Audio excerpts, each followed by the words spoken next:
Hey, everybody. Welcome to the Primer. I'm Chris McDonough, your host. And today we're going to be talking about the makeup of a successful real estate agent. We're going to start off with a quote here. And Barbara Corcoran says, handling rejection is 90% of what sales is all about. And the better you are at getting up quickly and not spending too much time feeling sorry for yourself, that's what determines who are the superstars.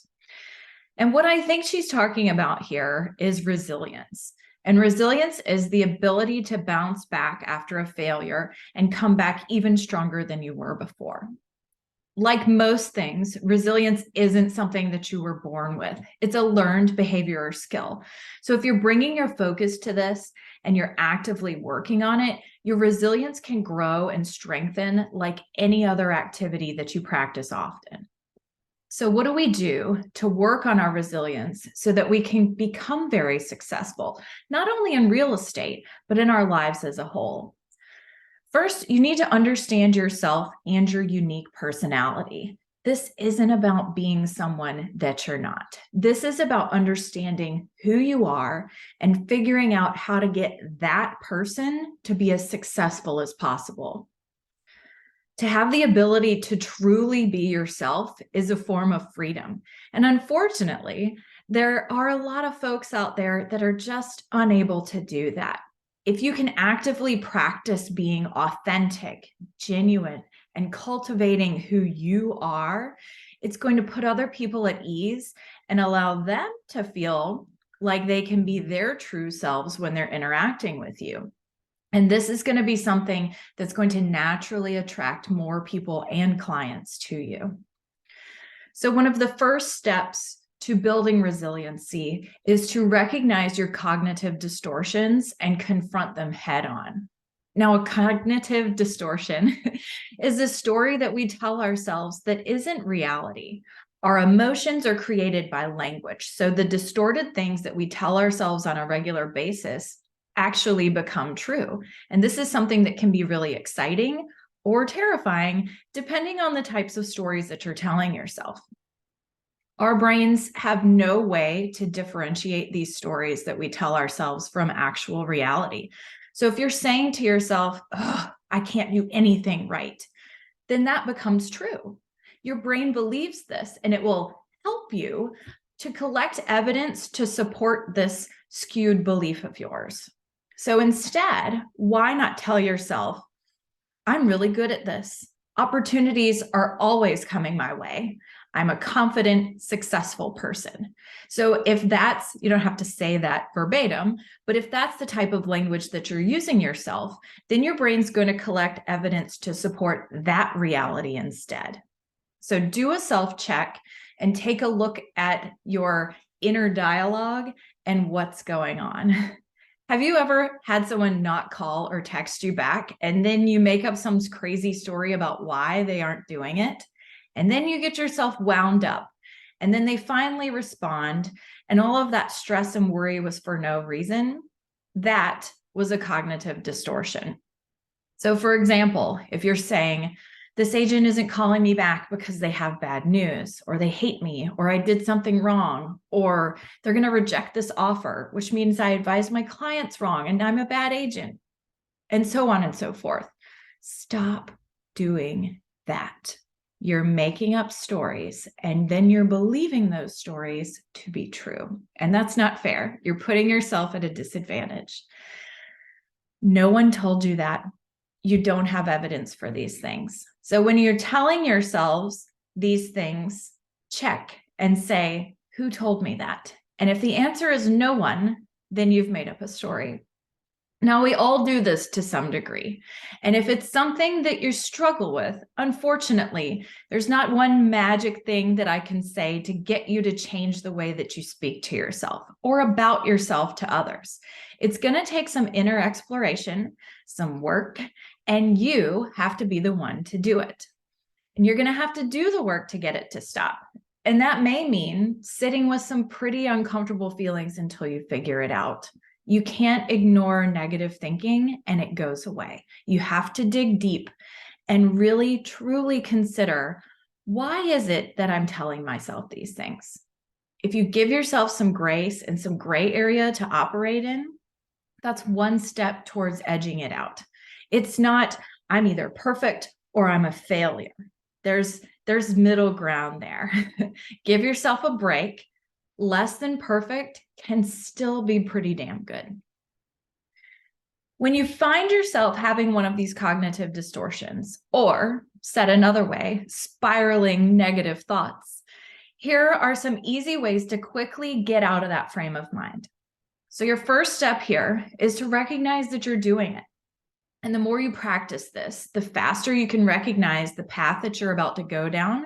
And you can turn things around faster and faster as you start to recognize it quicker.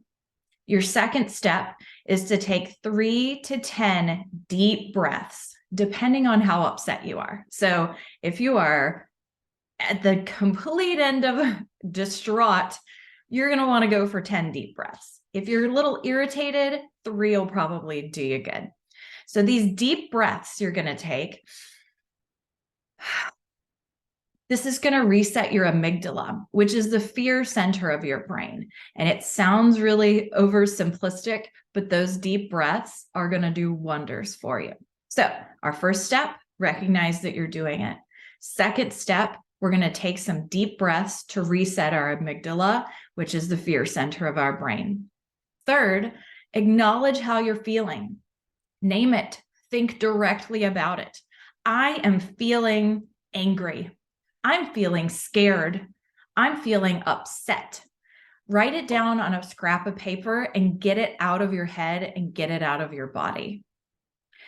So much of our culture is trying to drown out any negative feeling, and you're replacing it with this overstimulation from the internet and social media and whatever your vice is, whether it's alcohol or gummies or cigarettes. Does anyone smoke anymore? I don't know. But whatever you're doing to drown out those feelings, you're not making them go away. You have to address it head on. And that's why our step 3 is so important. Name it, think about it, face it head on, and get it out of your body. Step 4, ask yourself, is this true? Is there evidence for this? Or is this a narrative that I've created? And step 5, throw that piece of paper away and go do something else that does serve your best interest. So, quick recap. To get out of your spiral, recognize you're doing it. Take some deep breaths, acknowledge exactly how you're feeling, give it a name, and write it down. 4, ask yourself, is it true? Who told you this? Who told you that this was true? Or is this a story that I've made up? And number 5, end the cycle, throw away that piece of paper, tear it up, whatever you need to do, and move on to something else. Another way to strengthen your resiliency is to learn how to reframe setbacks to your advantage. Things aren't happening to you, they're happening for you. And often we look back on something that's seemingly negative that turned out to be the best possible thing that could have happened once some time has passed and we're looking at it through a more clear lens. I see memes on the internet that say, thank goodness I didn't get what I thought I wanted. And that's what I'm talking about here is this, you think in the moment using your experience and the best of your knowledge that you know what's best for you. And that's just not how life works. You end up going through things, and in hindsight, that's what builds you. That's what builds your character. That's what builds your personality and the way you interact with the world. And the way you grow is by going through some pretty challenging events and going through some hard times. So even though it sucks in the moment, that's building you up to help you reach your fullest potential, even if you can't see it in the moment. And with practice, you're going to be able to see these events through that clear lens more in the moment. I'm not saying you're never going to get upset about things. That's not what we're going for here. You need to feel your emotions and use them to your advantage instead of letting them carry you away.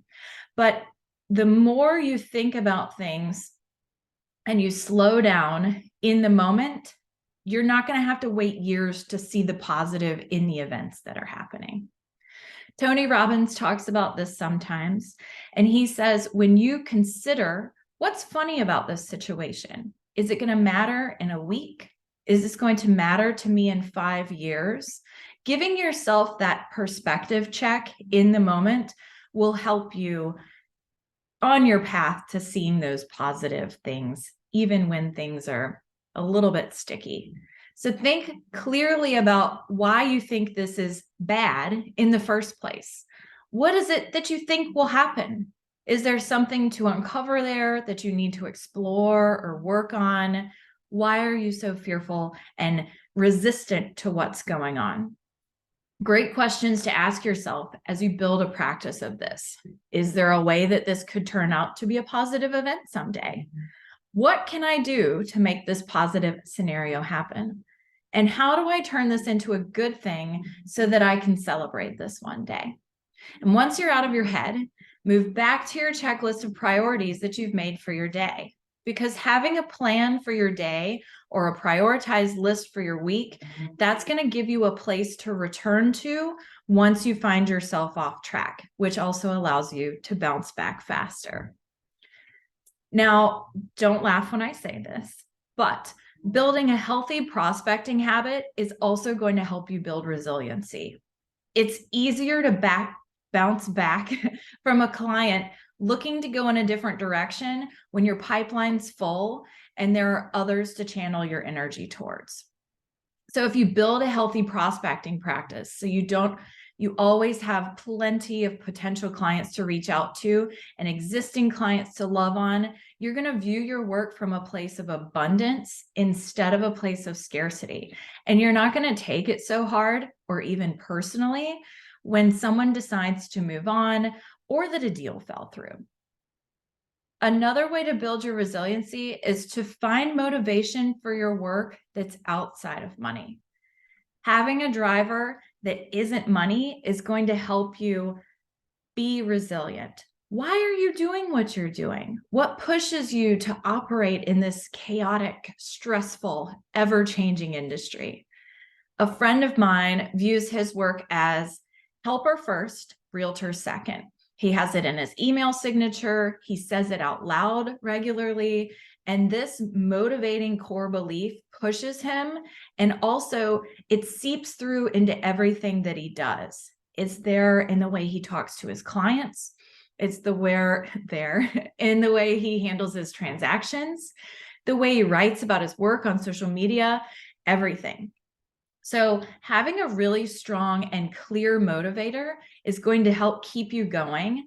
And if that driver is strong enough, that money's going to happen as you put in the work. And don't get me wrong, money's important. We all need it. But having something that is intrinsic and truly matters to you is going to go a really long way. And the last suggestion I have for you about building resiliency could be the most important, and that's to take care of yourself. It's really hard to be resilient when you don't feel well. Are you getting a good night's sleep? Are you drinking enough water? Are you eating real food? Or are you eating food-like products? Are you getting enough exercise? Are you stepping away from your work and devices to take breaks and live your life? Be honest with yourself and start adjusting where you need it the most. And don't try to implement this or any other thing that you read all at once, because that's going to create stress and overwhelm, and you're going to shut down and be right back where you started. So pick 1 or 2 strategies that really speak to you and just get started. And then you keep going, because continuity is the real secret to success. Thanks for joining me here today on the Primer. I'll see you and speak to you next week. Have a great day.